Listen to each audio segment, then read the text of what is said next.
Então, o tema da nossa palestra, dessa nossa primeira palestra hoje, é o que são, né, os transtornos do neurodesenvolvimento e o que são os transtornos de aprendizagem e qual a diferença, né, ou quais as diferenças entre eles. Então, vou começar aqui pelos transtornos de aprendizagem, lembrando que nós precisamos olhar para cada um desses transtornos, tanto de aprendizagem quanto do neurodesenvolvimento, gente, com de uma forma muito clínica, né? De uma forma muito específica, um olhar clínico demorado, um olhar não para encontrar algo de errado. Então, nós precisamos, depois desse tempo todo de afastamento, nós precisamos ter muito cuidado para não confundirmos. E eu achei, assim, muito importante e achei muito válido a Mara ter trazido, né, esse tema para cá, porque, como psicopedagoga, eu sou psicopedagoga clínica, institucional, trabalho também, sou educadora na área da deficiência intelectual, especialista, então faço muitos projetos de inclusão e tenho recebido muitas crianças, muitas escolas, muitas famílias, né, pedindo para avaliar a criança, já entendendo que essa criança tem um transtorno de aprendizagem, ou tem um transtorno do neurodesenvolvimento, né? E que essa avaliação precisa ser feita de maneira urgente para que a gente possa encaminhar para um profissional da saúde, né, um médico especialmente, e que ele possa, então, trazer, né, um diagnóstico através de um CID para que essa criança seja ou medicada ou atendida de uma maneira especial. E o que eu tenho visto, gente, é que muitas crianças parecem ter transtornos de aprendizagem. Parecem. Mas quando você vai a fundo nessa avaliação, quando você vai a fundo nesses sinais, nesses sintomas, aplicando, né, todo aí um conjunto, né, de ferramentas, um conjunto de protocolos, né, na área, por exemplo, da neuropsicopedagogia, clínica especialmente, nós chegamos à conclusão de que esses meninos não têm transtorno do neurodesenvolvimento, não têm transtorno de aprendizagem. Isso é apenas uma dificuldade normal do processo de alfabetização ou do processo de aprendizagem daquela área específica e, por conta do distanciamento e da falta de habilidade básica, essa criança está apresentando toda essa dificuldade. Então, por isso a importância dessa nossa palestra de hoje, né? De nós conhecermos, né, mesmo que seja de uma maneira aqui, né, tão breve, mas que a gente possa conhecer o que são esses transtornos, né, e como podemos reconhecê-los, né, para que vocês possam, então, entendi. Então, esse sinal, esse sintoma se diferencia muito, né, de uma simples dificuldade para aprender, tá bom? Então, falando um pouco de transtornos de aprendizagem, vamos falar o que é que eles podem causar nos alunos, né, nas nossas crianças, ou nos adolescentes, ou até nos alunos adultos. Primeiro, eles podem afetar as crianças, né, muitas crianças em idade escolar, fazendo com que o desenvolvimento dessa criança, o desenvolvimento escolar, o desenvolvimento da aprendizagem, o desenvolvimento psicológico, a socialização, o desenvolvimento cognitivo, seja prejudicado de uma maneira considerável. E esse prejuízo que os transtornos de aprendizagem causam para as crianças, ele se avoluma e ele piora caso não seja feita uma avaliação e uma identificação desse transtorno. Então, uma criança que tem um transtorno de aprendizagem e ninguém avalia, ninguém identifica, ninguém enquadra e fala, olha, isso se trata desse transtorno, desse tipo, né? E faz uma orientação correta, e faz uma intervenção correta, essa criança só vai continuar tendo prejuízos, ok? E esses prejuízos, eles vão ser tanto nas habilidades básicas, quanto nas habilidades específicas para aprender, para se desenvolver na leitura, na escrita, na matemática, por exemplo. Nós vamos ver aqui, de maneira mais específica e detalhada, o que são esses transtornos, né? Quais são os principais tipos, como, por exemplo, nós podemos até, inclusive, isso é uma questão importante. Eu estava dizendo que a neuropsicopedagogia clínica, ela atua, né, sobre os distúrbios e transtornos de aprendizagem, não só fazendo não só apenas no atendimento com a criança, mas ela atua também orientando a família, direcionando essa família de como ela deve atuar com o seu filho, sua filha, né? Nós também, na neuropsicopedagogia, vamos fazer essa orientação para a escola, para o professor. Então, como devem atuar com relação a esses transtornos, tá? Então, os transtornos de aprendizagem, eles são o quê? Primeiro, eles são condições neurológicas ou neurobiológicas, né? Que vão aí afetar a vida de uma pessoa, né? E dificultar muito o seu processo ou o seu processamento de informações. E esse processamento de informações tendo dificuldade, isso vai afetar diretamente a aprendizagem, né, dessa pessoa, aprendizagem de novos conhecimentos e principalmente o uso, né, eficaz dessas novas habilidades, porque nós aprendemos e sempre que aprendemos algo novo, relacionamos isso que estamos recebendo com aquilo que nós já temos, né? Então é aquilo que o Piaget falava, né? Que traz na teoria do Piaget, né? Ele fala sobre a questão da assimilação e da acomodação. Eu tenho conhecimentos prévios, né? Eu já tenho alguns conhecimentos e eu recebo um novo conhecimento. Eu vou lá, né? Busco o que eu já sei, relaciono isso com o que eu estou recebendo de novo, né? Elaboro, identifico, elaboro, e isso se transforma num novo conhecimento e eu utilizo isso para novas habilidades. E eu adquiro, então, a partir daí, novas competências.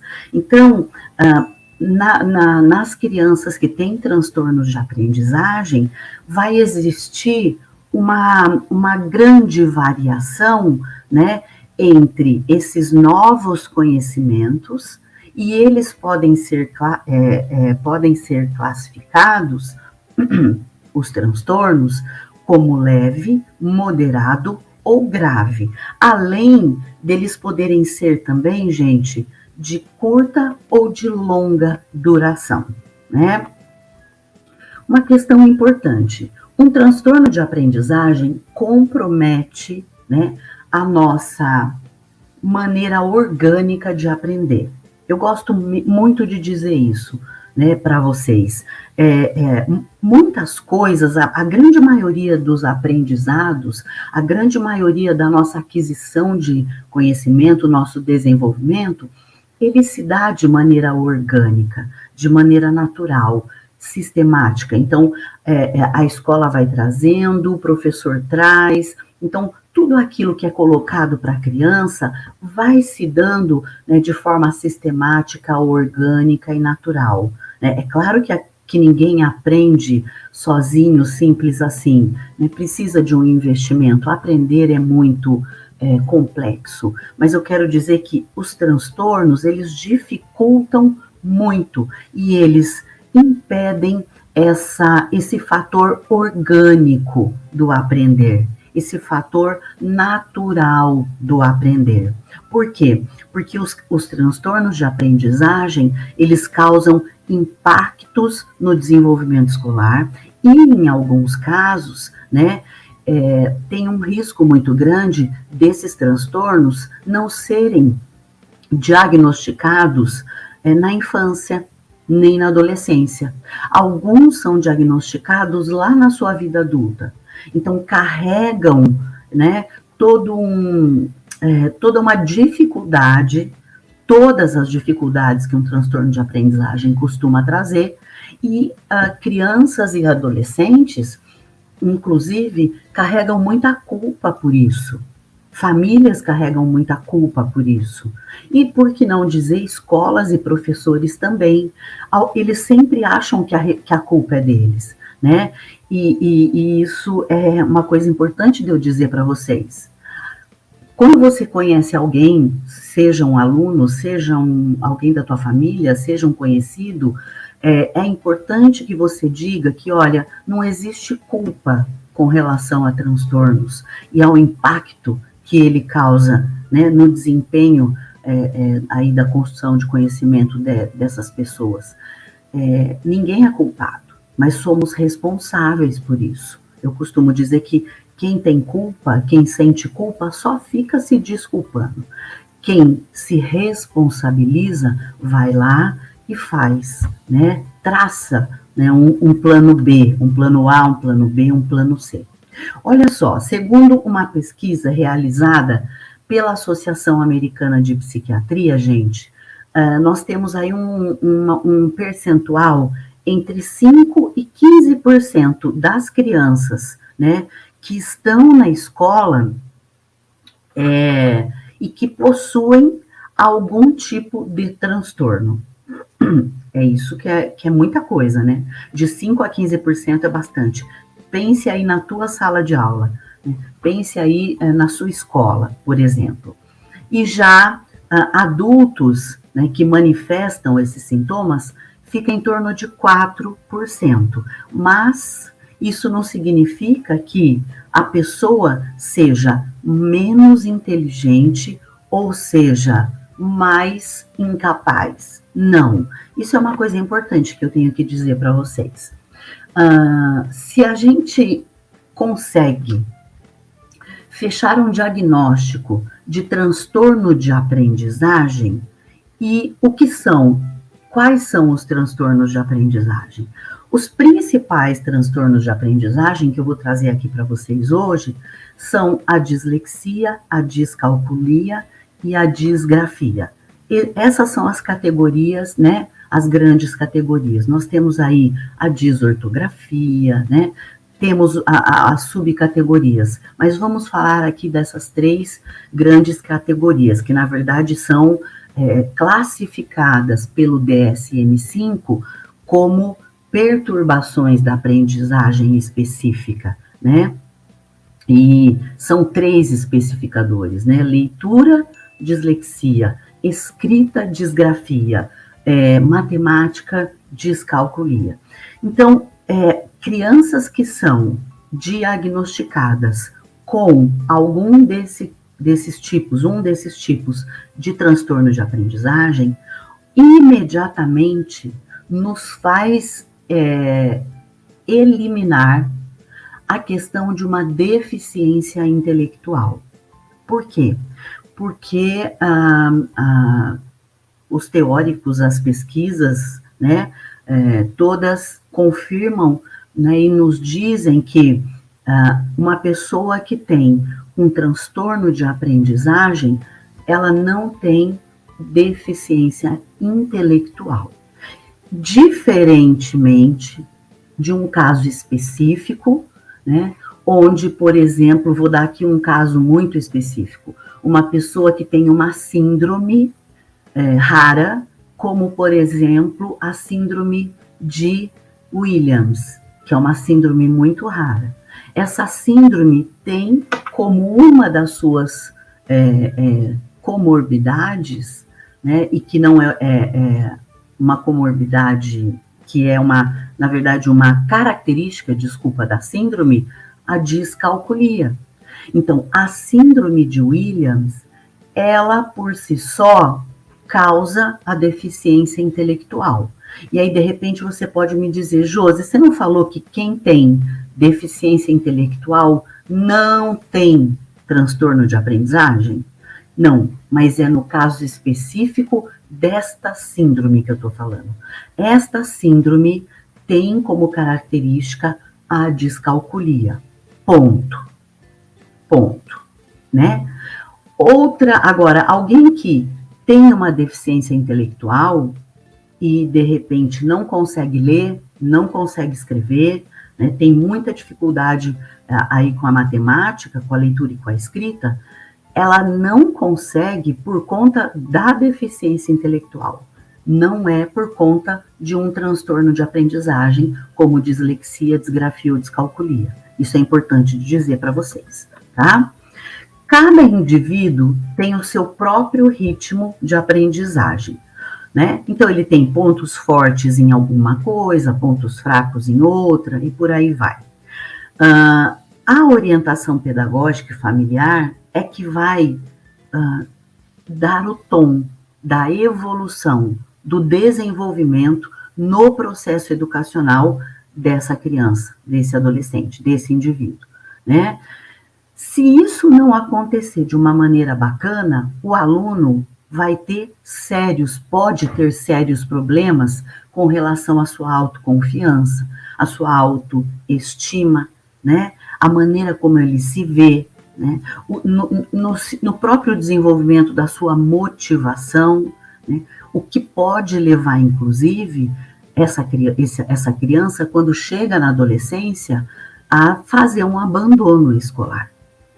A própria família acha muito difícil, né, muitas vezes, trabalhar com uma criança que tem transtornos de aprendizagem, tá? Então, nós precisamos entender que alguém que tem transtorno de aprendizagem, ele tem uma cognição ok, perfeita. Ele não tem nenhuma perda cognitiva. Se você fizer uma avaliação, por exemplo, dessa criança, né, você encaminha para um psicólogo ou para um neuropsicólogo e você pede para fazer uma avaliação cognitiva, né, para que esse psicólogo aplique, por exemplo, um teste cognitivo como o VISC, né, que é o teste que a gente mais encaminha para ser feito, esse teste VISC, ele vai medir, ele vai trazer uma quantificação, um quantitativo, né, do desenvolvimento cognitivo, né, do quociente cognitivo dessa criança. E provavelmente a resposta vai ser que essa criança tem uma cognição normal ou até acima do normal. Vou dar um exemplo para vocês. Existem algumas crianças que têm dislexia e que têm uma condição intelectual bem acima da média. Isso é muito comum da gente encontrar, tá? Bora lá, então. Quais são os principais tipos de transtornos de aprendizagem? Deixa eu só fechar aqui, gente, perdão. Tem um sol entrando aqui em mim e eu não vou conseguir falar. Desculpa aí. Primeiro, vamos falar da descalculia? A descalculia é aquela dificuldade crônica em aprender a matemática, tá? Uma coisa importante, Josi, ele nunca vai aprender matemática? Vai. Ele nunca vai aprender a ler e escrever? Vai. Ele só precisa de estratégias diferentes. Ele só precisa de adaptação nesse currículo e a adaptação nessa metodologia, adaptação nessa didática, nessas ferramentas, nesses protocolos. tá? Então, os meninos que têm a descalculia, por exemplo, eles não conseguem acompanhar, né, com a mesma condição e facilidade o raciocínio ou os raciocínios que fundamentam as operações e os cálculos, né? Então, por conta disso, toda a identificação visual dos numerais, né, e a contagem desses numerais também fica bem prejudicada, né? Eu trago para vocês aqui uma pesquisa do professor Mahesh Sharma, que é do Colégio de Cambridge, tá? Lá nos Estados Unidos, né? Na verdade, o Cambridge College é a faculdade, né? E ele traz aqui para nós os graus da dislexia, né? E os graus de dislexia, os graus de descalculia, né? Eles vão considerar o tipo e a intensidade da dificuldade. E isso vai poder classificar essa descalculia como sendo suave, como sendo moderada, como sendo séria ou extrema. Então, vamos lá. Vamos começar pela suave. Então, esse grau suave, ele diz respeito exatamente a quê? Aqui, nesse grau suave, a dislexia, ele tem uma dificuldade, esse aluno, ele tem uma dificuldade em compreender esse conceito de números. Olha, é conceito de número que ele não consegue compreender, né? Então, por exemplo, não consegue compreender os conceitos de números negativos, ele não consegue compreender variações ou variáveis algébricas, e ele também não consegue compreender nada disso em comparações de tamanhos, tá? O tipo moderado é aquele onde vai apresentar uma dificuldade naquelas tarefas do dia a dia que envolvem cálculos, né? Por exemplo, relacionados a dinheiro, relacionados ao tempo, a hora, né? Mesmo com o uso de uma calculadora. Você pode, inclusive, permitir que essas crianças, e deve permitir que alguém que tem descalculia use a calculadora nas aulas, use a calculadora nas provas, nas avaliações. Mas mesmo assim, essa criança que tem a descalculia, né, se ela está no tipo moderado, gente, além dela ter toda a característica e a dificuldade do tipo suave, ela tem também o do tipo moderado, né? Então, ela vai ter, por exemplo, muita dificuldade. Se você der essa, é aquela criança que às vezes você dá o dinheiro para ela levar para a escola para comprar o lanche, ou pede para ela ir até a padaria da esquina e trazer lá o pãozinho, né, para o lanche da tarde da família, ela vai e ela perde a noção total, né? Ela não consegue conferir o troco, ela não tem noção de quanto ela pagou. Então, é aquela criança que já demonstra aí, nessa atividade que é muito básica e que eles amam fazer e aprender, as crianças amam aprender a lidar com o dinheiro, não é? Amam aprender a administrar isso, mas essa criança vai ter muita dificuldade. Então, aí você começa a identificar já também, poxa, já podia ter condições, ele já deveria administrar o tempo, administrar esse cálculo de dinheiro e não está conseguindo. O tipo sério, né? Esse tipo ele apresenta aquela dificuldade nas tarefas diárias, né? E que envolvem, por exemplo, cálculos também de dinheiro e de tempo, mesmo também usando a calculadora. Além, gente, de todas as outras dificuldades, né, que a descalculia apresenta. E o tipo extremo é aquele que vai ter muita dificuldade na ordem e na comparação dos números inteiros, na ordem, na comparação e na identificação e em conduzir o tempo e a direção também. Então, exemplo, quando você fala para uma criança que tem descalculia, para um aluno, quando você pede para ele resolver um problema, resolver uma questão, né? Você fala para ele, você mostra figuras, né? Por exemplo, você dá uma figura, então você tem lá 5 bonecas mais 2 carrinhos, e você fala, viu, você tem aqui quantas bonecas, mais quantos carrinhos, qual que é o resultado, quantos brinquedos tem no total, ele vai conseguir fazer. Se você perguntar para ele, como eu estou falando, ele vai conseguir fazer. Se você colocar isso escrito no caderno, na lousa, e pedir para ele fazer, ele não vai conseguir fazer.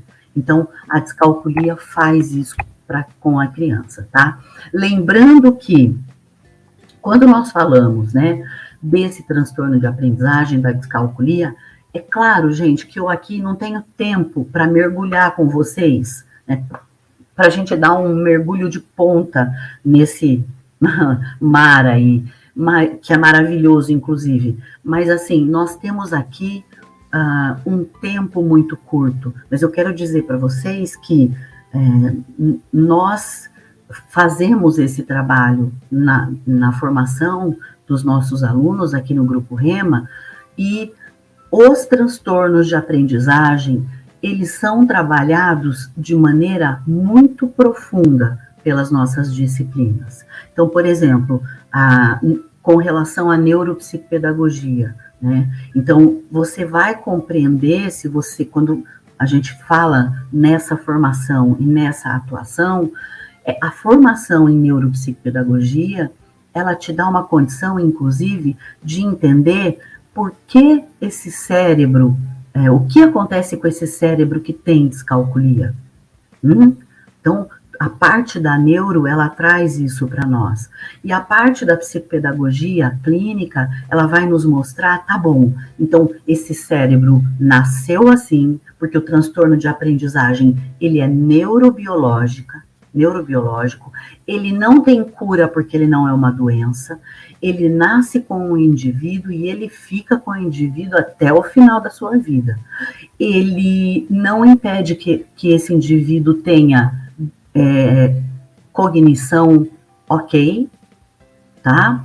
Então e ele precisa ser conduzido de maneira muito específica pela escola, inclusive com o apoio de um técnico, né, que compreenda muito bem desse transtorno, que compreenda muito bem como podemos estimular, como podemos adaptar, né, todo o trabalho que precisa ser feito com essa criança para que ela dê conta, né, de aprender a matemática, usar a matemática.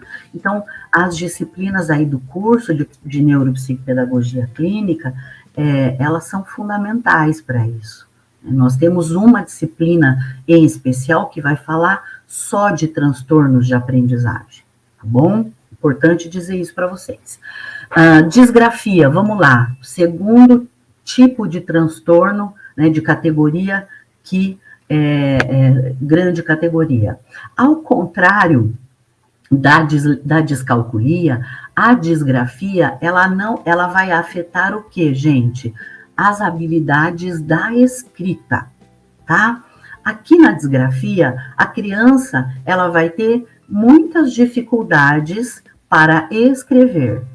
Pode ser número, pode ser letra, pode ser palavra, né?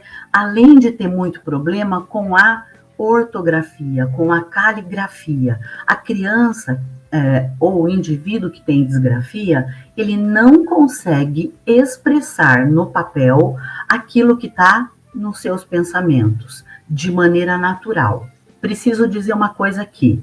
A disgrafia, ela é também confundida com aquela letra feia.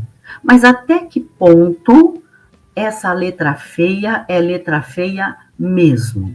Porque quem tem disgrafia não tem só a letra feia.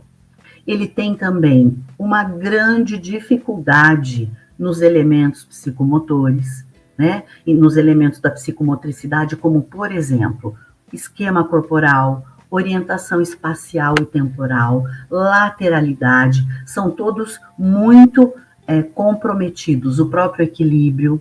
São crianças que têm também um comprometimento, muitas vezes, aí na área socioemocional. Então, são crianças, às vezes, um pouco arredias, um pouco irritadiças, um pouco nervosas, crianças que às vezes choram fácil, crianças que às vezes são, né, difíceis de lidar. Então, tem aí um descontrole emocional por muitas vezes. Outra coisa, uma escrita muito lenta, com as letras irregulares, muitas vezes não termina a letra, não consegue terminar a palavra, né? Essas letras, além de irregulares, elas ficam sendo retocadas o tempo todo.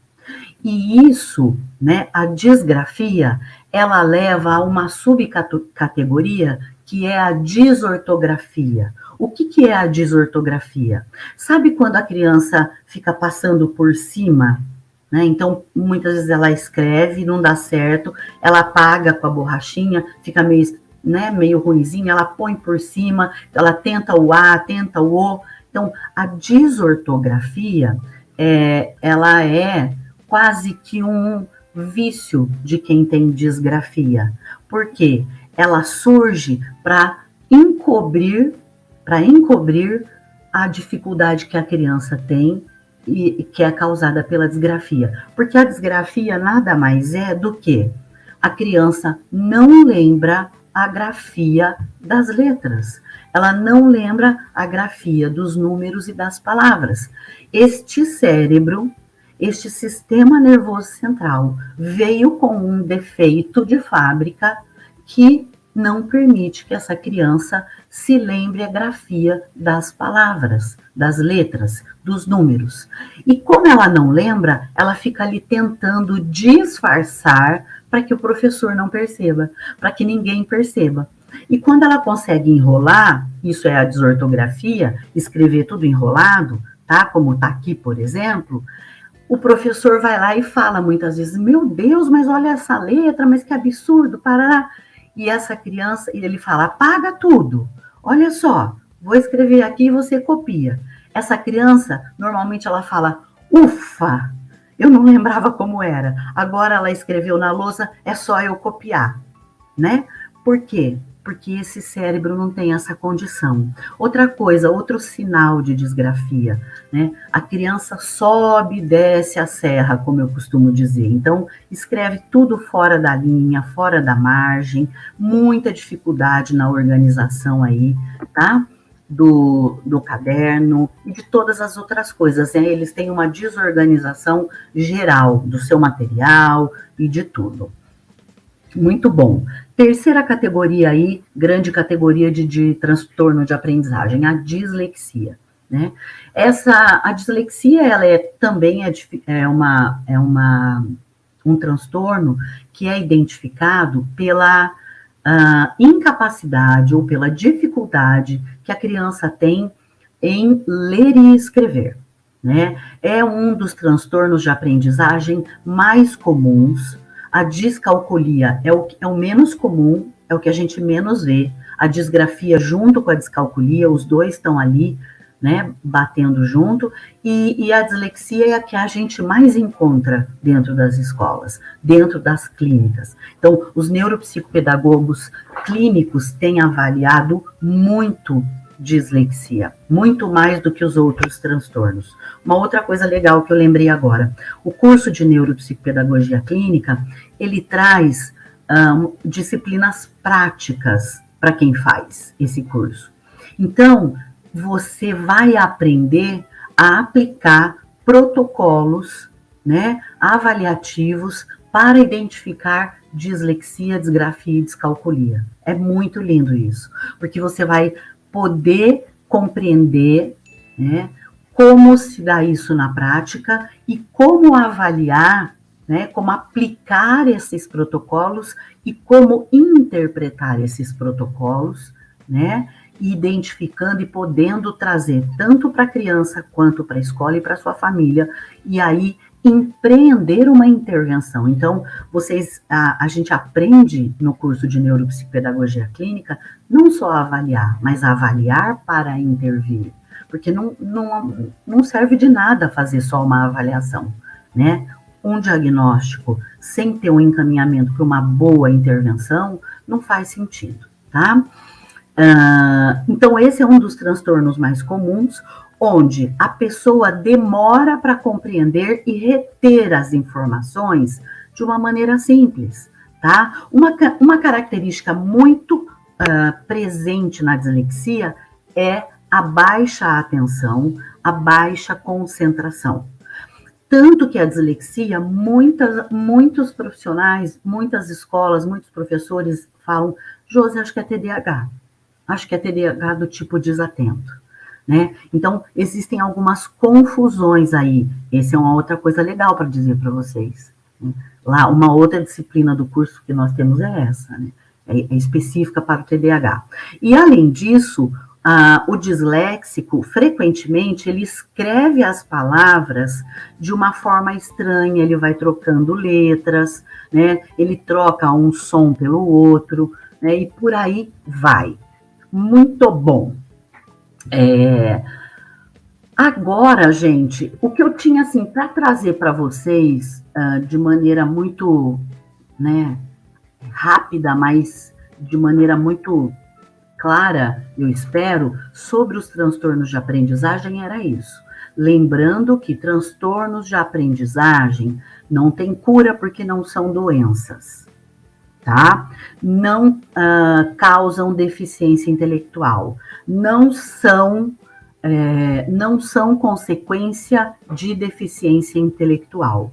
E mais, alguém que tem dislexia, disgrafia ou descalculia tem uma inteligência preservada, tem uma inteligência ok, muitas vezes até acima da média, mas qualquer um dos três transtornos trazem como sinais e sintomas, né, muitos problemas na psicomotricidade das crianças, né, na comunicação também, beleza? Olha só, trouxe para vocês esse quadro que eu achei muito legal, muito interessante. Achei que ele era bárbaro para a gente trabalhar aqui. É um quadro do DSM-5, né? Que é um diagnóstico aí que faz toda a classificação da área, né, de transtornos mentais. E eu trago para vocês o nosso segundo tema, né? O segundo tema da nossa palestra, que são os transtornos do neurodesenvolvimento. Então, que transtornos são esses? Tá? Então, vamos começar aqui. As deficiências intelectuais são transtornos do neurodesenvolvimento, tá? Então, todo tipo de deficiência intelectual é enquadrado como um transtorno do neurodesenvolvimento. Todo atraso global do desenvolvimento decorrente de uma deficiência intelectual, seja leve, moderada ou severa, é enquadrada aqui também. Transtornos de comunicação são transtornos do neurodesenvolvimento. Então, que transtornos são esses de comunicação?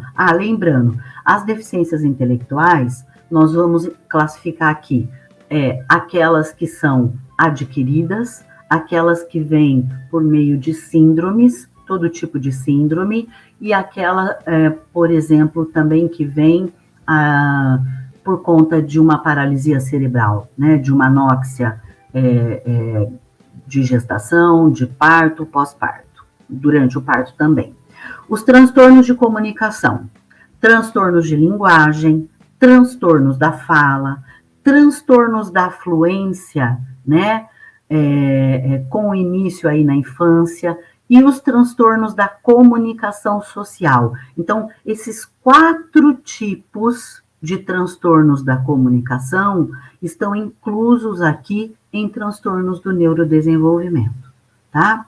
O TEA, gente, O transtorno do espectro autista também é um transtorno do neurodesenvolvimento, né? Então, é um transtorno do desenvolvimento neurológico.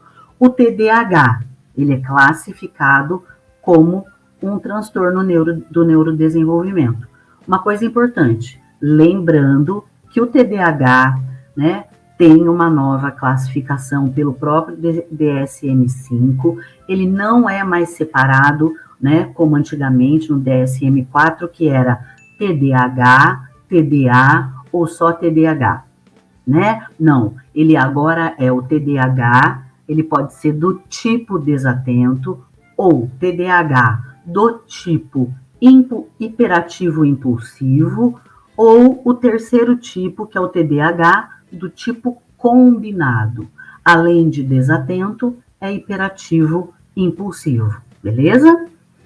Outro tipo de transtorno do neurodesenvolvimento são os transtornos específicos da aprendizagem. Esses que nós acabamos de ver agora, também chamados de transtornos da aprendizagem, né? Eles vêm agora, lembra que eu falei lá atrás para vocês, né? Então, eles são conhecidos como transtornos específicos da aprendizagem, que é aqueles especificadores. O primeiro, que traz prejuízo na leitura, né? Antigamente conhecido como dislexia. O segundo, prejuízo na escrita, disgrafia. E o terceiro, prejuízo na matemática. Então, a classificação agora fica assim. É claro que muita gente vai falar a dislexia, disgrafia, descalculia, mas o termo correto, segundo o DSM-5, é transtorno específico da aprendizagem com prejuízo na leitura, né? Vulgo dislexia, né? Então, olha só, os transtornos de aprendizagem, eles são também transtornos do desenvolvimento. Eles não são uma classe de transtornos à parte, não. Eles estão aqui abarcados pelo transtorno, como transtorno do neurodesenvolvimento, tá? Transtornos motores, quais são? São os transtornos do desenvolvimento da coordenação, os transtornos do movimento estereotipado e os transtornos de tique, ou dos tiques, tique, tá? E aí, existem outros transtornos que o DSM traz para nós, né? Outros transtornos do neurodesenvolvimento, que são outros que ainda... Opa! Pus aqui meu alarme para despertar 5 minutos antes, para eu não atrasar a palestra da Ju. Então, para outros transtornos do neurodesenvolvimento, né? Que fica aqui aberto para que eles possam entrar. E o DSM-5, ele define que os transtornos do neurodesenvolvimento, gente, eles são condições que têm início no período do desenvolvimento. Em geral, eles surgem antes da criança entrar na escola, né? E eles são caracterizados por déficits que acarretam prejuízo tanto no funcionamento pessoal, quanto no funcionamento da socialização social, quanto no funcionamento acadêmico ou até profissional. Esses prejuízos, eles vão variar desde limitações gerais, né, limitações globais, como deficiência intelectual, como prejuízo específico, como um transtorno específico da aprendizagem. Ou seja, esses prejuízos, eles podem estar enquadrados em qualquer um desses tópicos aqui de cima que a gente viu, tá? E é o que eu coloquei na figura aqui para vocês terem uma noção da divisão. Eu pus figura abaixo, mas eu troquei a figura de lugar, tá? E aqui eu trago para vocês uma foto muito legal. Eu não sei se vocês assistiram esse filme, é maravilhoso, que chama Divertidamente. Quem não assistiu, assista, é muito legal. E eu trago aqui uma foto que eu achei bem interessante, que fala sobre os transtornos do neurodesenvolvimento, e dois autores fazendo uma referência ao DSM-5 e dizendo que eles são condições que iniciam na infância e que têm impacto importante no funcionamento social e cognitivo, e que envolvem déficits muito sérios na interação social e nas habilidades de comunicação, bem como no comportamento e nos interesses e nas atividades bizarras. Trago aqui para vocês 2 dicas de livros sobre os transtornos e 2 dicas de livros de transtornos, aqui transtornos de aprendizagem, aqui transtornos do neurodesenvolvimento. Quero dizer para vocês que espero ter contribuído, ajudado aí, para que vocês tenham uma ideia geral do que sejam os transtornos do neurodesenvolvimento e especificamente entramos nos transtornos de aprendizagem. Quero dizer para vocês também que se vocês tiverem, né, esse interesse, se vocês gostaram, mergulhem de cabeça nessa pós-graduação da neuropsicopedagogia clínica, porque todos esses transtornos do neurodesenvolvimento são abordados através de disciplinas nessa pós-graduação. Então, assim, vocês não vão aprender em um dia só sobre todos esses, não. Vocês vão ter um dia só, não, uma disciplina só, me perdoem. Cada disciplina desse curso vai trabalhar um transtorno desse. Olha que bacana. Então, você vai ter uma disciplina que vai falar sobre as deficiências. Você vai ter uma disciplina que vai falar sobre o TEA. Você vai ter uma disciplina que vai falar sobre o TDAH. Outra que vai falar sobre transtornos específicos da aprendizagem, entende? Então, isso é muito bacana. E, além disso, você vai aprender a identificar, né? A fazer a avaliação e a intervenção nesses transtornos. Ok? Um beijo, meus amores. Luiz, Obrigado por assistir até o final. E se você gostou desse vídeo, então não se esqueça de curtir e compartilhar com seus amigos. Isso ajuda muito a gente a disseminar o conhecimento para muito mais pessoas. E se ficou alguma dúvida ou sugestão, pode deixar aqui embaixo nos comentários que teremos o maior prazer em responder. Eu adoro quando vocês contam as histórias de vocês em sala de aula, porque isso enriquece muito a discussão. E aqui na Rema, o conhecimento não tem fim. Quer saber mais? Clique aqui no vídeo que está aparecendo na sua tela para aprender ainda mais. Até a próxima!